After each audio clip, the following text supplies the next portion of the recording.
And this is the Clackamas Fire District 1 Budget Committee meeting. Well, we're being recorded, and we're meeting consistent with ORS 192.610 to 192.690, and the recording will be posted on the Clackamas Fire District 1 website. So thank you all for attending tonight's webinar, web meeting. And if Rachel, if you could call the roll, please. Absolutely. Jake Cross. Present. Thomas Joseph. You're on mute. Oh, sorry. I'm muted. I'm here. Thank you. Jim Searing. Here. Don Trotter. Here. Marilyn Wall. Here. Charles Gallia. I'm here. William Gifford. Here. Heidi Hicks. Here. Aaron Anderson. I'm here. Tim Powell. Here. Thank you. Great. So without objection, we're just going to adopt the budget as it's presented and move into the budget presentation with our fire chief. So Vic, you can take it from here. Okay, did you just say you approved it? Is that what you just said? I said I approved the, without objection, we approve the agenda. Oh, okay, copy that. Awesome. Although we could move to that, but I think appropriately we might want to have a motion and that sort of thing first. I heard what you said, what you heard, Chief. So let's go ahead. Fair to adjourn. I'll second the motion. Yeah, I think Right. we owe. I think we owe it to several dozen people to talk about this. Thank you very much. Members of the committee and members of the board, appreciate again you guys being here tonight as we go through the 2021-22 proposed budget. Next slide, please. Just as far as budget committee discussion, we're just giving you a brief 2020-2021 spending and long range financial forecast. Some small updates since May 13th meeting. And we have a couple slides to speak to a couple of the questions that members of the committee asked from the 13th meeting. We have a comparison of response versus population data, some health insurance updated information on claims and costs, and service level impacts to balance the budget. And then opening it up to questions to the committee, and then propose approval of the fiscal year 2021-22 budget. Next slide, please.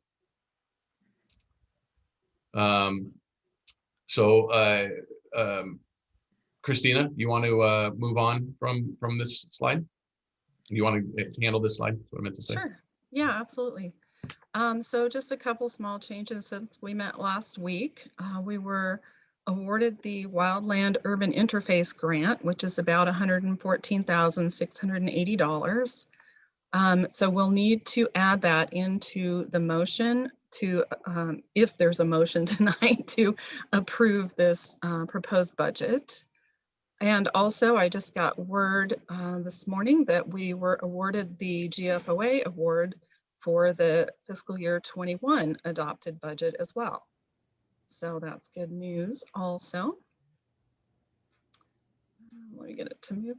So there aren't really any changes to the year to date, this spending estimate that we talked about last week. I just wanted to include them again this week in case there were any questions or anything, so that we could have them up on the screen for everybody to see. So we can, and then also the long range financial plan is here as well. So we can I'll just breeze through those. Shelby, you want to take it from here?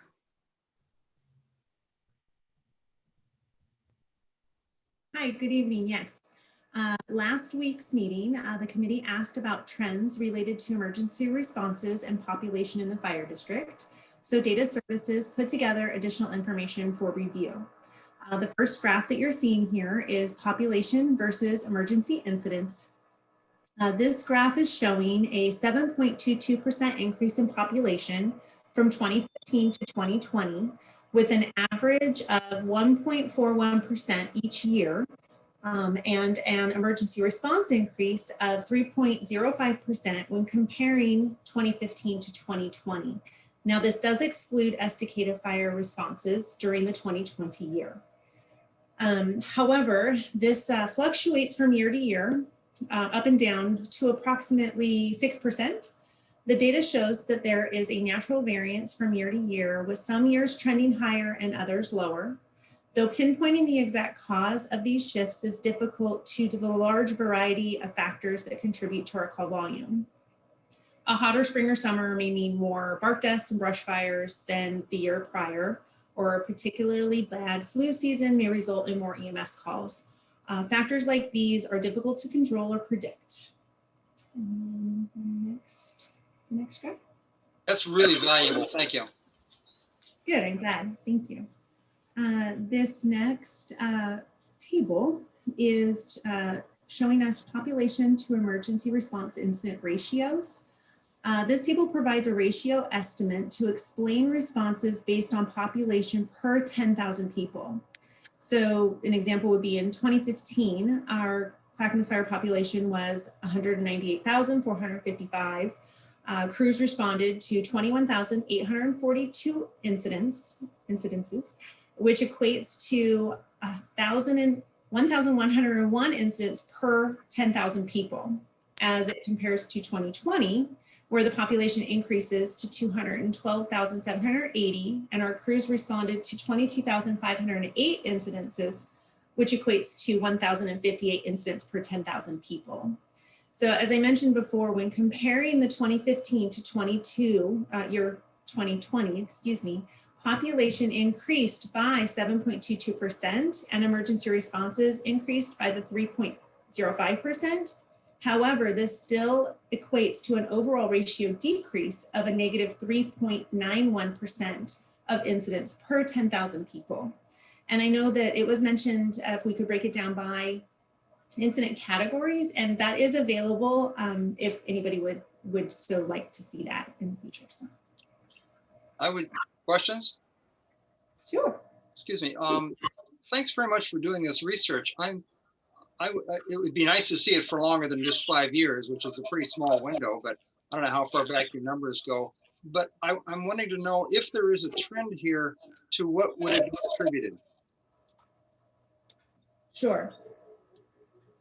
And that is a really great question. In terms of population and the trend, we should be able to get that population using our Esri census, the census geo enrichment tools through county GIS, as how we received these last 5 years worth of population numbers. And then in terms of trends of our incidents over year, it is very interesting. Our incidents just stagger up and down and swing that almost 6% one year to the next, up and down. And it is an interesting zigzag that we do. Yeah, if we're going to blame it on weather, we probably should have some weather data too. Okay, Jay. Yeah, I guess my question here would be for probably Chief Healy, but also Shelby. Here's my concern with the 2020 data is if you excluded Estacada, but the fact of the matter is if we didn't have a contract with Estacada, we would be responding their mutual aid. So I have to believe that those numbers are underestimated just with the simple fact that we would have responded mutual aid anyway. So in these numbers, oh, I apologize. I'm sorry. Chief Healy? No, I'll just jump in real quick, Director Cross. One of the things that Shelby did bring up with this, with the 2020, was that we definitely were in the contractor service with Estacada, and there's definitely that fluctuation of the automatic aid and mutual aid that was given. One thing that they did, if you think about the September wildfires and the increase in call volume that we had that everybody was brought aware of in September, we also there were all those calls. A lot of them are just categorized into two calls. with the Riverside fire and the Clackamas complex fire. So in addition to that, during that emergency, we had stopped running medical calls, which I think the number was somewhere around 300 calls for service that we didn't run because of staffing and units committed to the fires as a top priority. So there is some fluctuation in this year. And then, of course, all the other contributors as well, you'd think with the call volume and the ice storm and everything, it just kind of throws a little bit of imbalance in the consistency. But I think there's definitely explanations for every part of it. And Shelby, did I miss any part of that, or did I capture all of the 2020 info?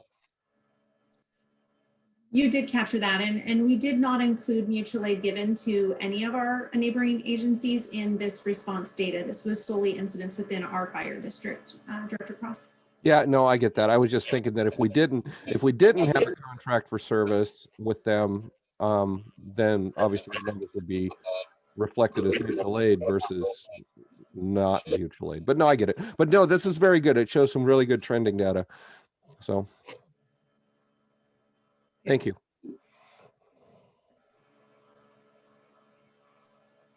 Move ahead. Okay, so I put together a little bit of information to kind of help see how this health insurance claims cost thing has gone this year. I know there was some concern at the last meeting that people weren't informed, and just the fact that it's projected to be so hugely over budget.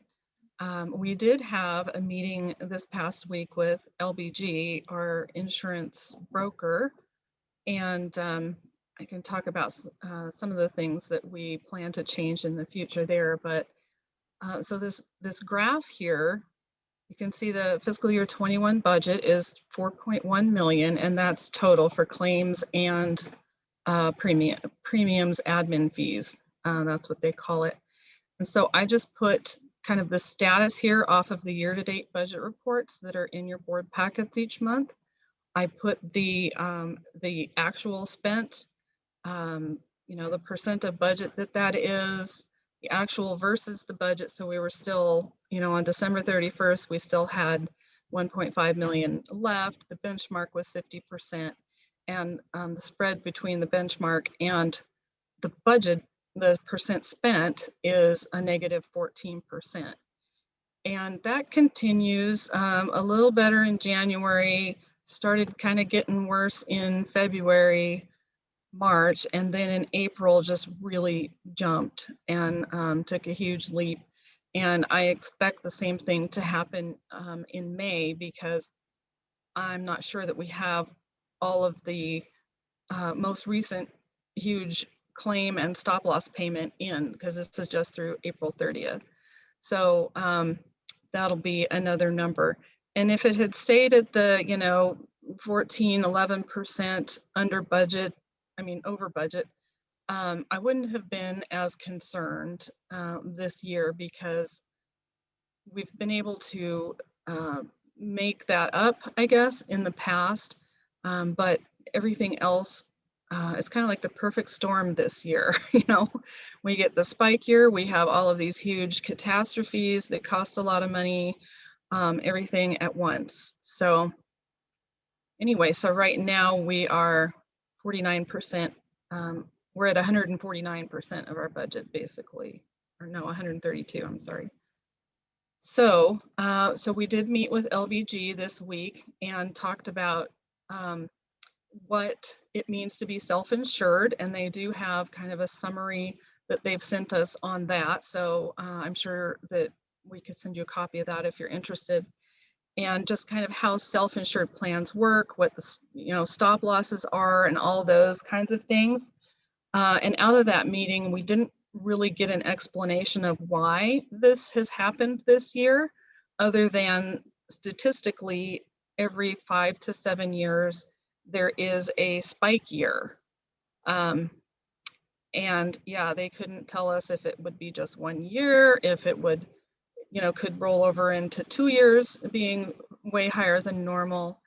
But some of the things that we did come up with out of that meeting these changes in the future here, I think one of the big things is going to be improving communications between LBG, HR, and finance.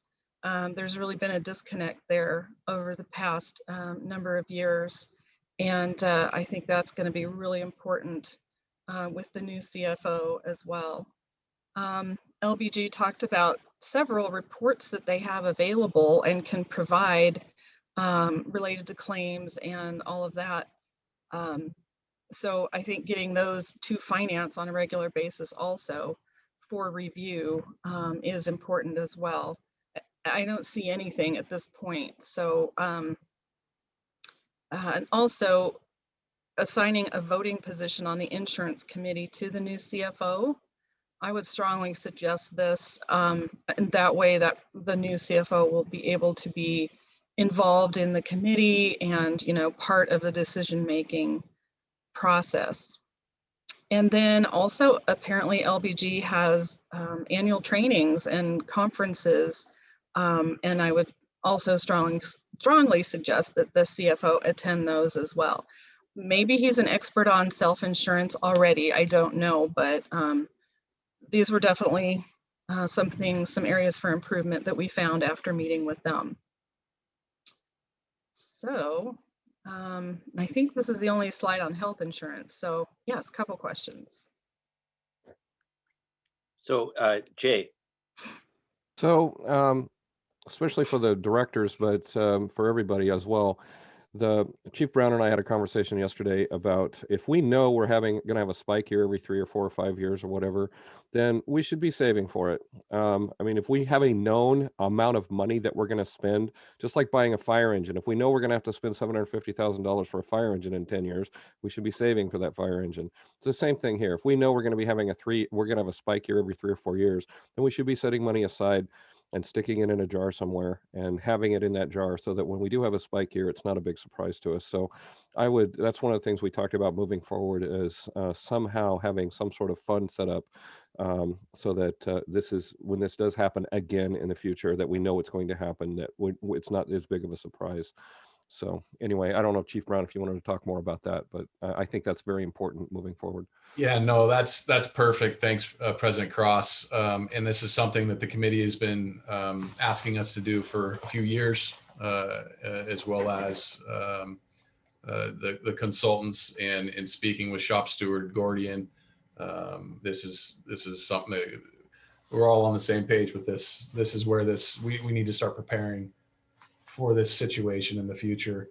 And our hope is that next year we go back to a trend that's back to that 80%, but we don't know. The consultants basically said that we budgeted exactly where we need to be for next year, and so that brings some comfort as far as that's concerned.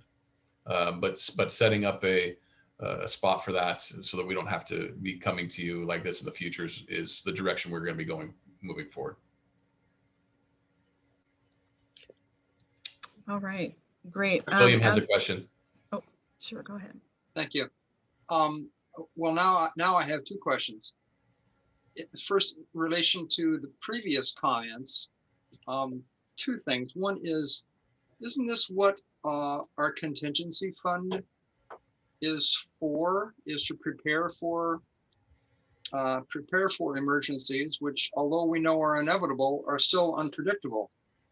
And sort of the definition of a spike year is the fact that we didn't know it was coming. But it's nice to know that we'll be ready for it, even though we don't know when it's going to be here. I would think that we would need some policies as to say, what if you don't have a spike year for 8 years, 9 years? But wouldn't that be nice?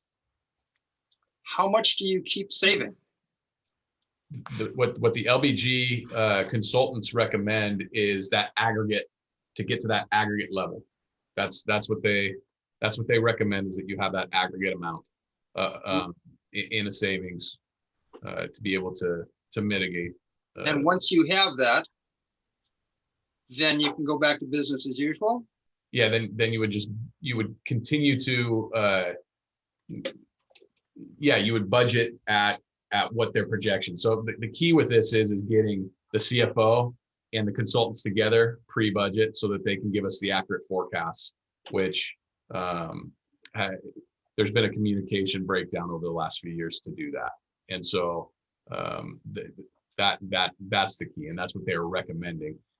In their head, it's always budget at that aggregate number, budget at that aggregate number. It's better safe than sorry, right? Budget up to the 5 million plus the costs of running the program. That way, if it goes over that, or there's some fluctuation, that we have that contingency. The reality of it is I don't think we're going to be able to budget at 5.7 every single year. So it's once we get to that contingency where we are prepared, then we could anything savings would be rolled back into the general fund. Yeah, it's still a pretty complicated subject, such as what are you going to be doing with that money? I assume we're going to be investing it in the state funds, and if we're not going to be saving it, what are we going to be spending on instead? That's a whole nother subject. The other question that I had about was, this is health insurance. Are we having any discussion at all about workers' comp, or how are we doing in that regard? Are we self-insured? I thought we No, were safe. we're actually through SAFE, yes. And I haven't had a chance to share this with the chiefs yet either, but SAFE has notified our insurance agents that they want to raise our rates by 12% because of the presumptive cancer and the PTSD claims that are increasing. Now, that equates to about $50,000. And I haven't really shared it yet because our agents are really working hard on it, and they really expect to be able to kind of pull off a favor, I guess. Talk them down. And talk them out of that for this year, especially because they do a lot of local governments and we've already set our budget. What's our experience ratio? I do not know that off the top of my head. I imagine we're in a sort of a high risk category. I think our experience ratio though is below 1. Well, that's good. Yeah. Okay, well, I'll be interested in updates on that. Okay, yeah, me too.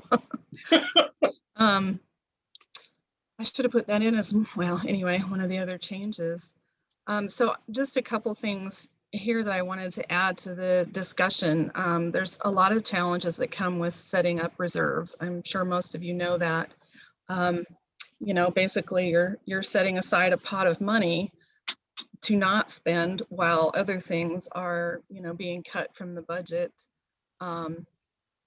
because there's not enough money. So I think there's kind of an optics thing there. I fully agree that this is incredibly important and it needs to happen. But also you don't want to over levy taxes either, just to set money aside in a reserve. So you can't really, overtax the citizens to set money aside. So there's kind of a fine line there, and I would definitely advise further investigation on that as well. And then also the equipment replacement, like the Zoll monitors, we don't have reserves for those either. So there's definitely multiple things that need reserves set. I'm just full of good news, huh? Okay, Chief, you want to take this one over? Thank you, Christina.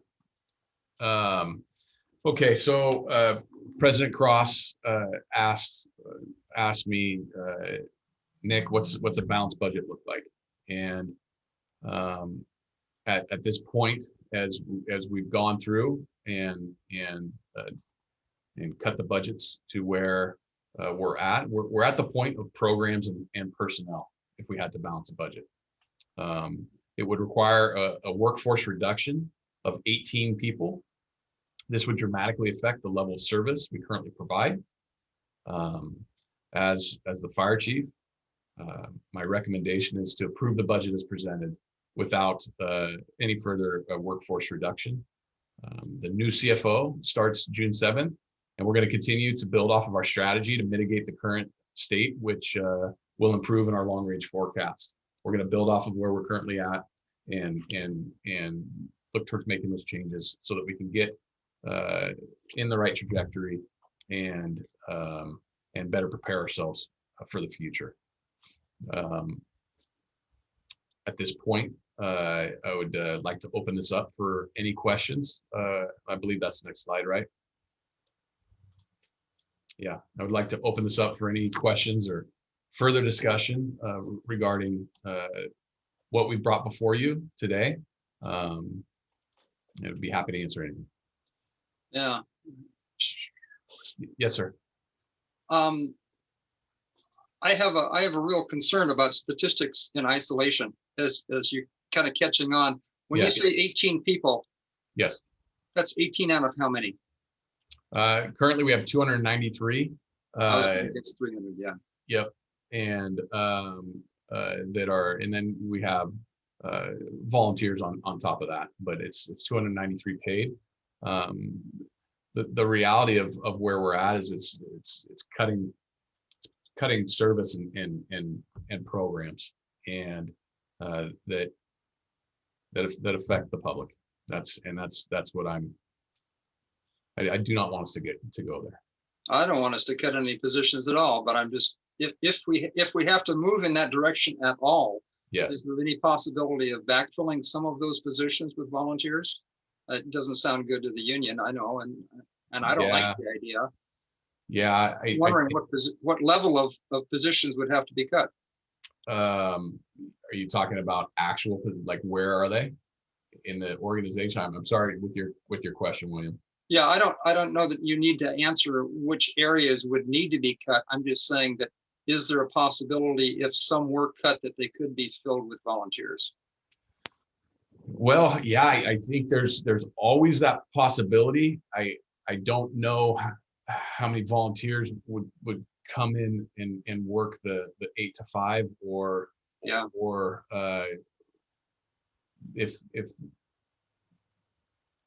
I don't think that's realistic, William. I don't think so. I just wanted to hear you say it. Yeah, I agree with you. I just want to hear you say it. Yeah, it's not realistic. That where my mind is at, where we would have to go, the volunteers are not realistic. Thank you. I've got a question, Chief. I'm wondering, we just brought some firefighters over from Estacada. Yes, sir. And if I remember correctly, those were going to be used to cut overtime and to fill in. Yes, sir. Are we contractually set to do that? Or, I mean, I don't know. I'm not suggesting that, we drop those people off and just move on. But if they're not set in current positions, is laying off or changing their work structure or something that could impact the budget that way? It's a great question, Tim. And so as what we have it's called our floater pool. I'm going to get just a little bit in the weeds, but I have to explain this to you. We need a set amount, which is 21, to adequately cover days off. And we strategically are setting up in coordination with the bargaining unit to have each one of these positions go to fill specific days off. So really, if we lower that positions, if we were to let's say cut those specific fire suppression positions, it would up our operational replacement significantly by about 1.3. So it's really not the juice isn't worth the squeeze. It negatively affects us to cut those positions because they actually drive down the overtime and operational replacement costs significantly. I would have to be about 5.9 to 6 million, 6.1 to be to where if we didn't have those positions. So if we had or if Estacada the vote had gone our way, Yes, does that mean you would have had to hire additional firefighters to fill those? we would have been hiring. If the Estacada hadn't gone away, we would have been in a position of hiring, but we would have had the revenue stream to do so. Okay, thank you. No problem. So I have a question related to the health insurance, and then it'll be my last one on it. I'm assuming that there is stop loss coverage that you have not received yet. Is that correct? Yes, and Chief Yerke and Chief Whiteley, if you would chime in, as I had to leave in the middle of that meeting, just to give a brief. At 5 million is that aggregate amount. There's such things as run. Why don't you dive in here, Josh or Chief Whiteley, because that'll help me to. I just don't want to get the terminology wrong. Yeah, that sounds good. I'll chime in, and then Doug, just jump in on stuff that I missed. Like Chief Brown had said, and I believe I misspoke the last time we were here, but we have two different stop losses: our individual and then our aggregate, which is that overall amount that they recommend we budget for, or up to that amount. So the individual can change from year to year, and it was 125. It is 150 now. So claims above 150, that stop loss kicks in.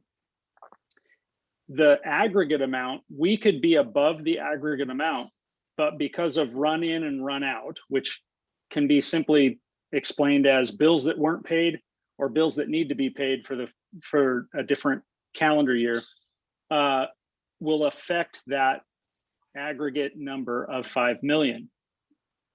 And Doug, catch me if I'm wrong on this, but also the amount above that 150 that we get paid, we pay out, but we get paid back. That doesn't count towards our aggregate. So it's fairly complicated in the way it gets calculated, but as I understood it, we get really good forecasting and recommendations on how we can budget for these projected spike years, as an example, or just our regular year to year. So I hope that answered at least part of your question. It's 150 for individual and 5 million for our aggregate. Then stop loss kicks in. And after that, there are some unaccounted, Charles, that we could be receiving. We don't have a dollar amount to that yet. Right. Correct. That's really what I wanted to know. So Yes. it's not, they're not balanced out yet. No, it's not balanced out. Correct. Okay, great. Thanks. Doug wants to say something. I can tell. I'm on the edge of my seat. No, the only thing I'll add in, and Christine, I was actually going to look to you on this. I believe we did receive some stop loss rebate, and that was not in the way of aggregate, though. That was for individual. But we did forecast the remainder 2 months of the year plus run out at the recommendation of LBG. They did anticipate we would be getting some more stop loss rebate, but not enough, not offsetting all the amounts. So it's kind of in the individual form is what we would expect to be getting back. Yes, we did recently receive, like last week, I think, about $629,000 as a stop loss. I don't know which claims those are for, or if, which other ones we have outstanding that we might be getting money for. But I will be including that revenue in the supplemental budget that I'll take to the board in June so that we can offset some of the over expenditure in that line. One other quick thing to add, apparently LBG has an actuary that can determine the rates for you, which I think is a fantastic idea. So I would, love to see kind of the amount to budget shifted off to an actuary and have them determining it. Definitely a more expert way to go. Okay, great. Is there an extra fee for that actuarial expertise? They said that it should be around $500. Oh, so deal. that's what I thought was 5,000 is pretty, typical, but they said no, it would only be around 500. So have a question for the chief. I'm kind of confused about the terminology that you're using. I believe our budget is balanced. We cannot pass a budget that is not balanced. So I guess, are you saying that the numbers you're using are in order to erase the deficit spending, or what? Because our budget has to be balanced. Marilyn, you are amazing and spot on. What I was meaning was exactly what you said right there. We have to balance our budget. So it is to, you're completely spot on. That's what I meant to say. Okay. I get caught up in the deficit spend because money in, money out, but it's the ending fund or the beginning fund balance spend down to get to where we need to be. So yes. Thank you. Thank you.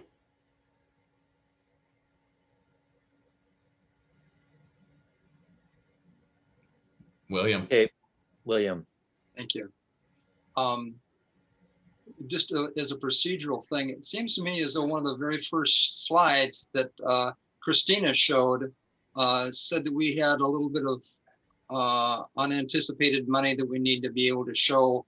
So when someone makes a motion regarding the budget, it needs to include that as amended.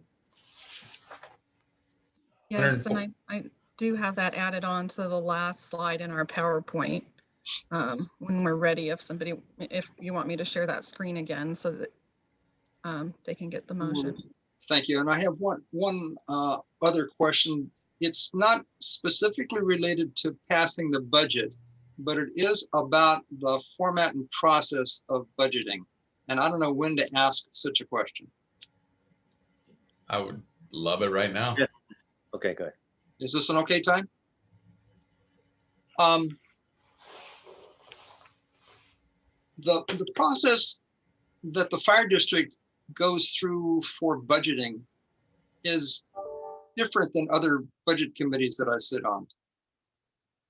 And I'm not exactly sure where it came. I'm certain that it was in the interests of transparency, but most other organizations on which I sit on their budget committees, and there's a lot of them, they provide the budget document at least a week in advance. At least a week in advance.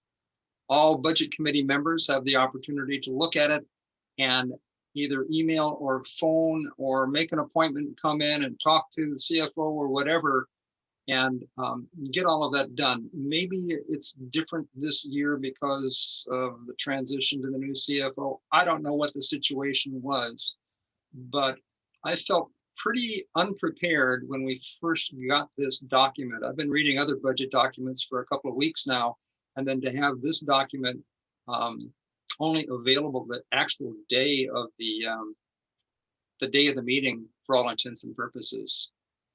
And I'm not talking about the e-copy. The e-copy is nice when I'm trying to scan for something, but if I want to pour through it, I look at details, and I'm just concerned about that part. So that's part of my question. That's part of my question is about the process as to, and it's good that we schedule a third day, I understand.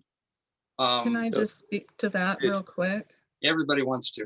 Go ahead. I know. Okay. Christina, Nick, and then Jay. What did you say? I said, well, we have three, so it's Christina, Chief Brown, and then Jay. Okay. I just wanted to note that this isn't a change from last year. We did the same format last year, provided the book, and I think the year before as well, provided the book at the first meeting when we were all in person 2 years ago. And the presentation that we give is the delivery of the budget message and the budget itself. Then we leave you with the budget document on that day and normally schedule a meeting 2 weeks later to give you time to review that document and come back with questions. This year we added in a third meeting just to make sure that we, had time to discuss everything. There's a lot of things going on. But yeah, it's a little different than what a lot of other local governments do, but it's just I mean, it's easy enough to change. If people don't like it, go back to the other way next year. Okay. Chief Brown. Yeah, I was gonna own a lot of that on my shoulders, as well as Christina was asking for information, and we were working up till literally 2 hours before the budget meeting, locking down and dotting I's and crossing T's, and making sure it's exactly where it was at. And so that was partially my fault, in that Christina was having to walk me through some of this stuff. OJT, bitch. What? On the job training, yeah, understood. Yeah. And the other part of that too, you guys, is I own part of that too, because I specifically was a little insistent with Chief Brown that we have 3 meetings, because for this very reason, I knew that this one was going to be a little bit, that we're going to have a lot of talking points, and so I wanted to make sure we all had plenty of time to talk through it. So that was also part of it.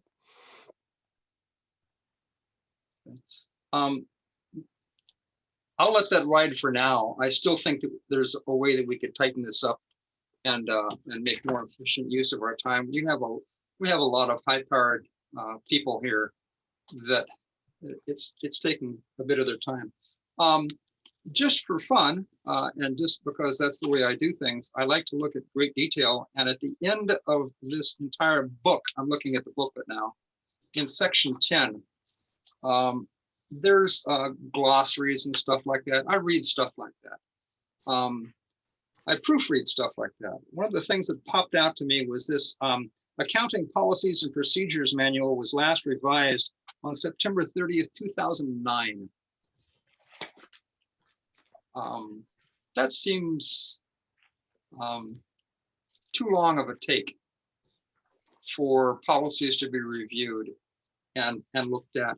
There's a few things in this whole section 10 that really need to be looked at with a fine tooth comb. I would be happy to help somebody proofread this. There's a couple of grammatical errors and stuff like that, but it just doesn't look to me like the type of professional document that we should be putting in our budget. And I would like to see some improvement done in that regard.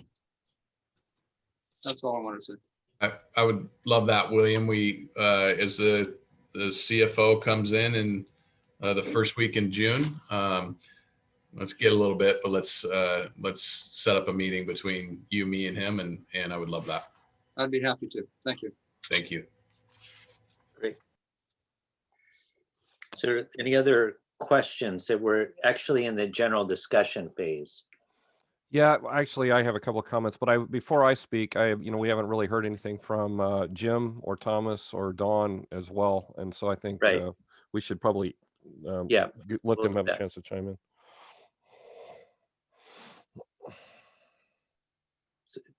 Jim, go ahead. Well, I've taken some time, looked through everything carefully. I understand the issues that led to the situation. And I think that was covered well at the last meeting, the COVID, the wildfires, ice storm, the unplanned medical costs being high, the failure of the Estacada election. So I think, I understand where we're at. I understand we're being asked for the first time in our history as a budget committee in a district to pass a deficit budget, balanced, but deficit spending. It kind of puts us all in an awkward position. I think there's obviously a lot that led to it, including some, prior leadership, bad decisions, and keeping us in the dark in a lot of things. But I guess what I do appreciate is, in the end, we're working hard to plan for an appropriate budget. We have a new chief that we're excited about. We have new board members coming in. So I'm trying to look at the positive of it all too. And I'm looking through and noticing in certain areas that maybe we're being a little too conservative. So I think there's the hope that the AB might come in higher, that the collection rate might be higher than what we're estimating, that the claims costs, what we're actually going to over budget higher on the medical, maybe they'll come in lower. So I think that the conservative approach that we're taking, I think, is good, and we need that. But perhaps, so I'm just trying to kind of look through all the positives out there too, and in the end, it's a difficult decision. But I think it was healthy to see the chief slide about what will it take to actually balance the budget towards not deficit spending. 18 positions. Well, I'm not ready to close 2 fire stations and 2 different communities. And I think that we're not at that point yet. So in the end, I guess those are just kind of some of my general thoughts. And in the end, when we get to the right time, then I'll be supporting an affirmative vote for the proposed budget. But those are my thoughts. Okay. Thomas? It's been well discussed. My thoughts are most of what Jim reflected also. So I have nothing more additional to comment. Okay. Marilyn?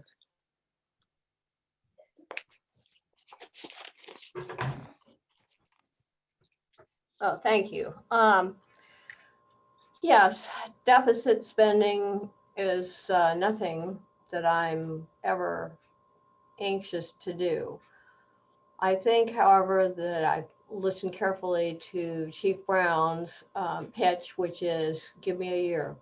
Let me try to right this ship and make things come out correctly in the end. A lot of the difficulties are a confluence, as others have noted, of unusual occurrences. And fundamentally, a budget is basically a guess. We're guessing how much money are we going to get? Is the assessor right or is she wrong? Are we going to have more? How much are we going to spend? This budget is a zero budget proposal for wages, which is unsettling. And so it's a real challenge to me, but as Director Schering said, when the time comes, I am ready to give Chief Brown the opportunity to fulfill his promise to us that he can make this work. Thank you. Okay. Short timer, Don? That's right. I am a short timer, very short. And there will be a new board member, as Jim said, so we'll see what that person brings in. Perhaps more than I bring. But I agree with Jim and Marilyn in their comments, and I don't think I have anything to add other than to say that I think with all the changes that have been coming in the last month, I think Nick Brown and Christina, they have done an excellent job of handling them and trying to help us move forward. Okay, great. And let's turn it, I would like to hear from Aaron, if you have any comments, observations. The only question I had, actually, I was just starting to type it out for the chief. This may have been answered in the course of all this previous discussion or not. I too feel that we're in a bad spot, but we're venturing down the right path. So I appreciate that. And Chief, my question is, as to the totality of this budget, does it represent an even keel as far as when you compare it to last year's budget? Is it the same percentage? Is it a bit of a cut, the more conservative approach, or is it a bit roomy as to projecting ahead to what the needs will be, even if that includes the deficit part of it? So you say it's a cut? Is it roomy? Is it just right on par with just the trend going up the hill? Okay, I just want to make sure I understand you. Are you talking about like because we've cut significantly in our materials and services. We've done a reduction in force currently. So we've made alterations compared to what we did last year. Okay. Now, as far as the projections, I'm budgeting at 4%. for AV, the county came in at 3.5 to 4 or 3.75 to 4. Christina, was it 3.5 to 4? I'm sorry, I get too many numbers in my head. I think it was 3.5 to 4. Okay, thank you. 3.5 to 4 and a 95.5 collection rate. And so I'm hopeful that our AV comes in a lot higher than what I'm budgeting. But with the information we have in front of us and with the effects of COVID in our microclimate, economic climate, I see trends. Like I see a lot of people moving into the area, so I'm hopeful that it's a lot higher. But that's what I felt. I didn't want to go any higher than the 4%. So I think that's a conservative approach. It's a high end as far as what the county's estimating, but we did come in at 4.6 last fiscal and in this fiscal. So okay, that meets my needs for that question. Perfect. Thank you. Thank you, sir. You bet. Okay, and let's turn to Tim, and I'll come back to you, Jay. Do you have any? Well, my experience has been in both city budgeting and non-safety related type of budgeting. So, and then of course in the outside world, when we found we were in a deficit situation, unfortunately, we had to look at things like laying people off. We had to look at things like reducing hours. The staff would pay a larger share of their fringe benefits. I mean, those are things that we can do in the private sector. The public sector is a little more difficult, and in a safety environment where you just can't close a fire station, it is a difficult situation.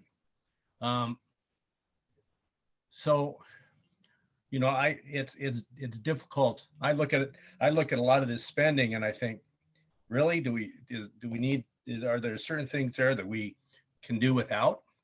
Are there certain things we can cut back on short term that could save us some money? But Christina and the chief are certainly more well versed at this than I am. I can only look at what's in front of me and ask questions.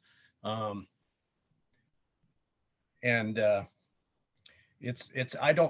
really don't like the idea of having a deficit as well. I don't like the idea of laying people off.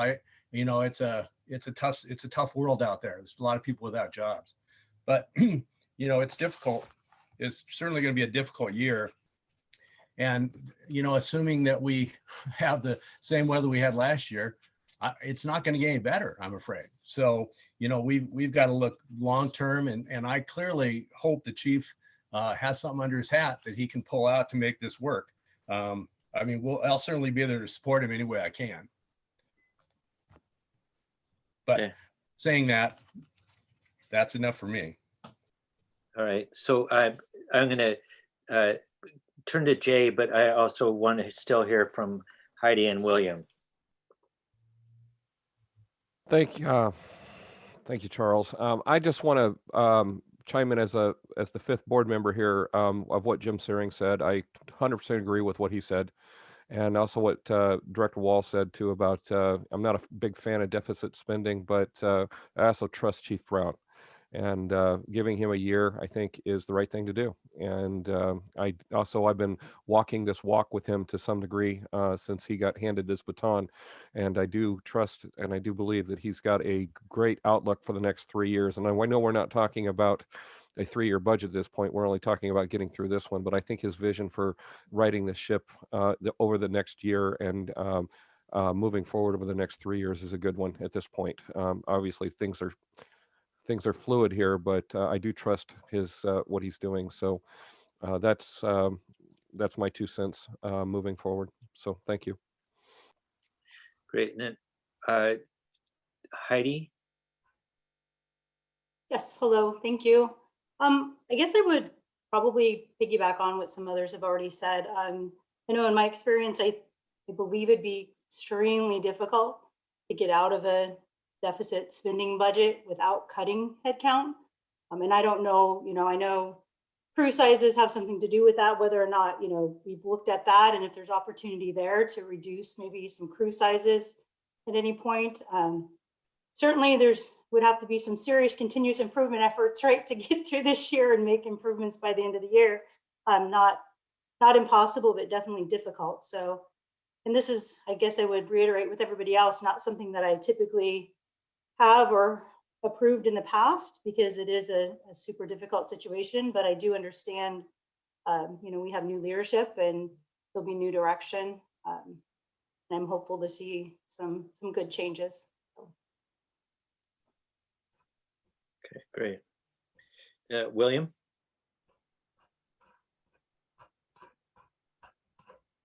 Thank you, Mr. Chair. Are there going to be some public comments? I don't know if we have any members of the public here. That's the next question. Okay. Well, then I'll just, you hear too much from me already. I'm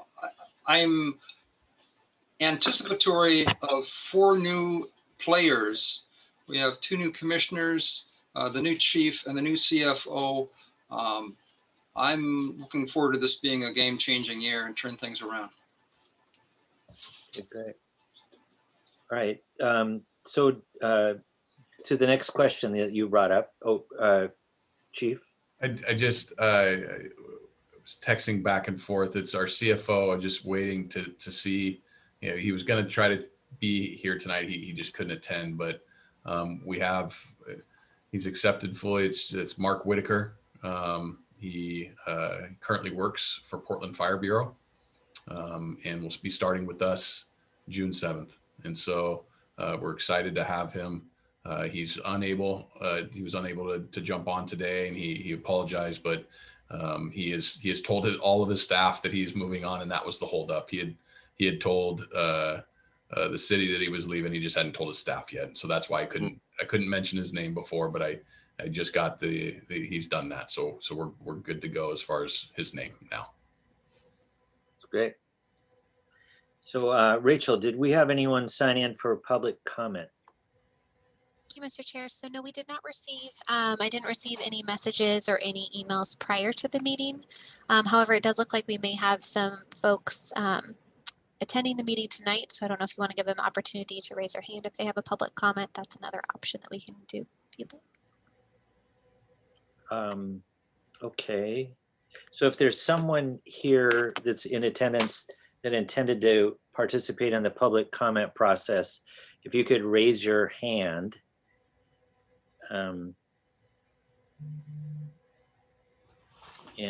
I don't see any. Does want to confirm that, Rachel? Do you see anybody raising? I do not see anyone raising their hand currently either.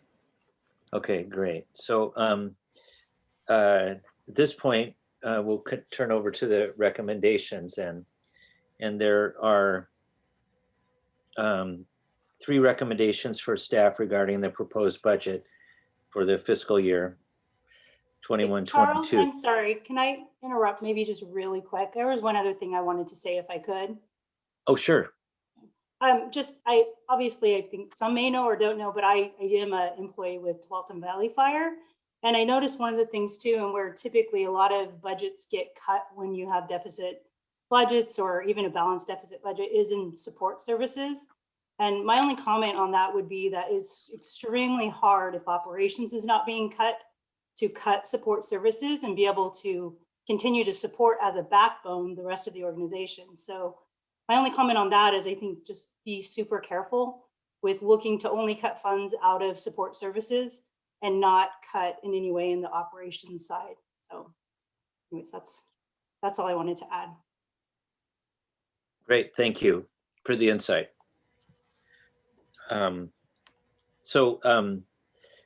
Back to the recommendations. I'd like to, do I hear a motion to approve the proposed budget? I would like to make a motion to approve the amended budget, right? Is that amendment in this document right here, Christina? The one that's on the screen, yes. That's the current one. Oh, with the addition of, yes. With the addition of. I'd like to make the motion to approve the proposed budget with the addition of $114,680 in grant revenues and expenditures in Fund 80. Do I hear a second?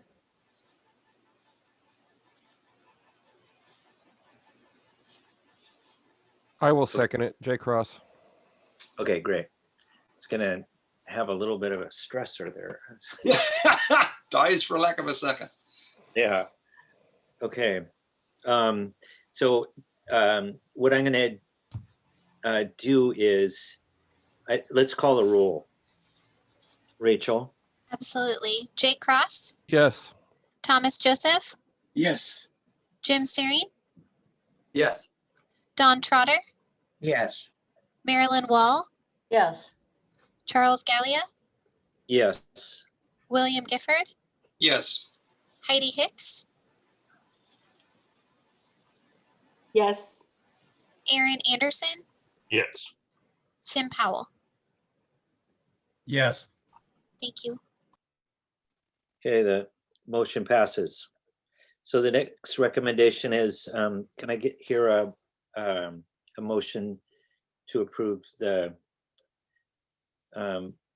permanent tax rate of 2.4012?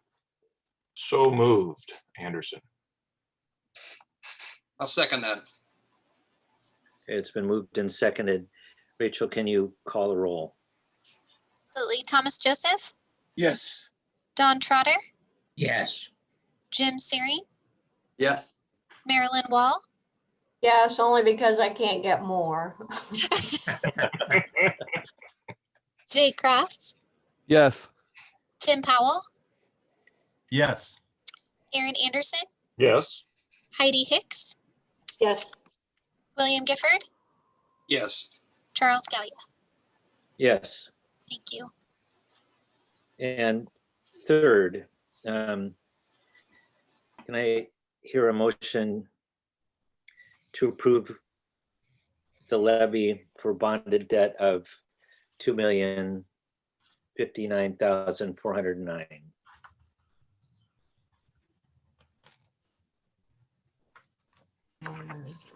I'll make the motion just to get this thing moving. Thank you. William, is there a second? Anderson will second that. Great. Rachel, will you call the roll? Absolutely. Don Trotter, Yes. Marilyn Wall, Yes. Thomas Joseph, Yes. Jay Cross, Yes.